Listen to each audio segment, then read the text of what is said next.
ओम नमः शिवाय। करवा चौथ का व्रत सबसे पहले माता पार्वती अपने पति शिव जी को पाने के लिए तप और व्रत करती हैं और उसमें सफल हो जाती हैं।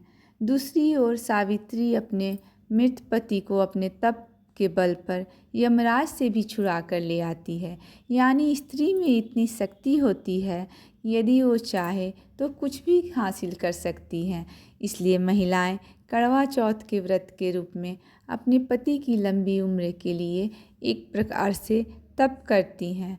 बहुत जगहों पर कुंवारी लड़कियां भी मनोवांछित पति की प्राप्ति या मंगेतर की लंबी आयु के लिए व्रत रखती हैं, जबकि विवाहित यानी सुहागन स्त्रियां अपने पति की लंबी उम्र, अच्छे स्वास्थ्य और जीवन की तरक्की की कामना हेतु करवा चौथ का व्रत रखती हैं। 1 नवंबर बुधवार को यह व्रत मनाया जाएगा। अर्घ्य देने का समय 8:24 पर है, जब चंद्रमा दिखाई देता है तब। पौराणिक कहानी ये है कि करवा नाम की एक पतिव्रता स्त्री के नाम पर ही करवा चौथ का नाम करवा चौथ पड़ा है। कहते हैं कि करवा नाम की पतिव्रता स्त्री अपने पति के साथ नदी के किनारे एक गांव में रहती थी। एक दिन उसका पति नदी में स्नान कर रहा था, तभी एक मगरमच्छ ने उसका पैर पकड़ लिया। वह मनुष्य करवा करवा कह के अपनी पत्नी को पुकारने लगा। उसकी आवाज़ सुनकर उसकी पत्नी करवा भागी हुई आई और आकर उसने मगरमच्छ को कच्चे धागे से बांध दिया। मगरमच्छ को बांधकर वो यमराज के यहाँ पहुँच गई और यमराज से कहने लगी, हे भगवान, मगरमच्छ ने मेरे पति का पैर पकड़ लिया है। उस मगरमच्छ को पैर पकड़ने के अपराध में आप नरक में ले जाओ। यमराज बोले, लेकिन अभी मगरमच्छ की आयु शेष है, अतः मैं उसे नहीं मार सकता। इस पर करवा बोली, अगर आप ऐसा नहीं करोगे तो मैं आपको श्राप देकर नष्ट कर दूंगी। सुनकर यमराज पतिव्रता स्त्री के श्राप से डर गए और उन्होंने मगरमच्छ को यमपुरी भेज दिया और करवा के पति को दीर्घायु रहने का आशीर्वाद दे दिया। तभी से उस महिला को करवा माता कहने लगे। एक बार पांडु पुत्र अर्जुन तपस्या करके नीलगिरी पर्वत पर गए। इधर द्रौपदी बहुत व्याकुल थी।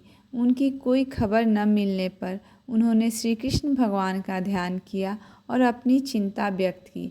श्री कृष्ण भगवान ने कहा, बहन, इसी तरह का प्रश्न एक बार माता पार्वती ने शंकर जी से किया था। तब शंकर जी ने माता पार्वती को करवा चौथ का व्रत बतलाया। इस व्रत को करने से स्त्रियां अपने सुहाग की रक्षा हर आने वाले संकट से वैसे ही कर सकती हैं जैसे करवा माता ने किया था। प्राचीन काल में एक ब्राह्मण था। उसके 4 लड़के एवं गुणवती लड़की थी। एक बार लड़की मायके में थी। इस दौरान करवा चौथ का व्रत आया तो उसने व्रत को विधि पूर्वक किया। पूरे दिन निर्जला रही। उसके चारों भाई चिंतित थे कि बहन को प्यास लगी होगी, भूख लगी होगी, पर बहन चंद्रोदय के बाद ही जल ग्रहण करेगी। भाइयों से न रहा गया। उन्होंने शाम होते ही बहन को बनावटी चंद्रोदय दिखा दिया। एक भाई पीपल की पेड़ पर छलनी लेकर चढ़ गया और दीपक जलाकर छलनी से रोशनी उत्पन्न कर दी। तभी दूसरे भाई ने नीचे से बहन को आवाज़ दी, देखो बहन, चंद्रमा निकल आया है, पूजन कर भोजन ग्रहण करो। बहन ने अर्घ्य दे के चंद्रमा को भोजन ग्रहण किया। भोजन ग्रहण करते ही उसकी पति की मृत्यु हो गई। वह अब दुखी होकर विलाप करने लगी। तभी वहाँ से रानी इंद्राणी निकल रही थी। उनसे उनका दुख देखा न गया। ब्राह्मण कन्या ने उनके पैर पकड़ लिए और अपने दुख का कारण पूछा। तब इंद्राणी ने बताया, तूने बिना चंद्र दर्शन किए करवा चौथ का व्रत तोड़ दिया, इसलिए यह कष्ट मिला। अब तू वर्ष भर की चौथ का व्रत नियम पूर्वक करना, तो तेरा पति जीवित हो जाएगा।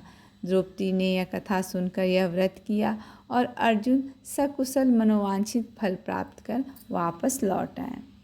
एक कहानी गणेश जी की है कि कैसे बुढ़िया ने चतुराई से गणेश जी से आशीर्वाद लिया। एक बुढ़िया थी। वह बहुत ही गरीब और दृष्टिहीन थी। उसके एक बेटा और बहू थे। वह बुढ़िया सदैव गणेश जी की पूजा किया करती थी। एक दिन गणेश जी प्रकट होकर उस बुढ़िया से बोले, बुढ़िया माँ, तू जो चाहे सो मांग ले। बुढ़िया बोली, मुझसे तो मांगना नहीं आता, कैसे और क्या मांगूँ। तब गणेश जी बोले, अपने बहू बेटे से पूछकर मांग ले। तब बुढ़िया ने अपने बेटे से कहा, गणेश जी कहते हैं तू कुछ मांग ले, बता मैं क्या मांगूँ। पुत्र ने कहा, माँ तू धन मांग ले। बहू से पूछा तो बहू ने कहा, नाती मांग ले। तब बुढ़िया ने सोचा कि ये अपने अपने मतलब की बात कर रहे हैं। अतः उस बुढ़िया ने पड़ोसिनों से पूछा तो उन्होंने कहा, बुढ़िया तू थोड़े ही दिन में तो चली जाएगी, जिएगी नहीं, क्यों तू धन मांगे और क्यों नाती मांगे। तू तो अपनी आँखों की रोशनी मांग ले, जिससे तेरी ज़िंदगी आराम से कट जाए।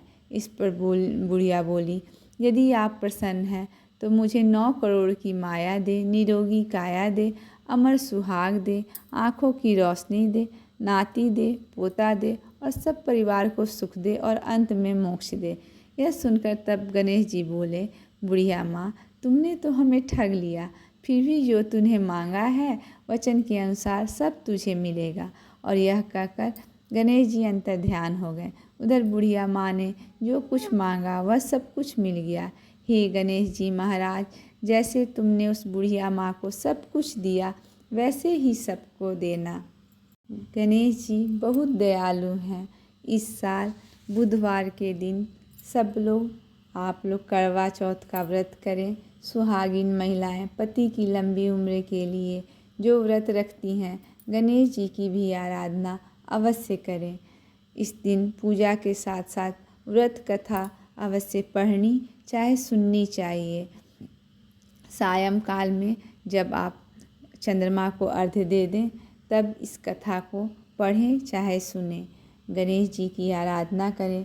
गणेश जी का मंत्र है, वक्रतुंडम महाकाय सूर्यकोटि समप्रभ निर्विघ्नं कुरु मे देव सर्वकार्येषु सर्वदा। भगवान एकदंत सबकी मनोकामनाएं पूरी करते हैं। गणेश जी को सच्चे मन और विश्वास से आराधना करनी चाहिए। इस पर गणेश जी बहुत कृपा करते हैं। जय हो गणेश महाराज की।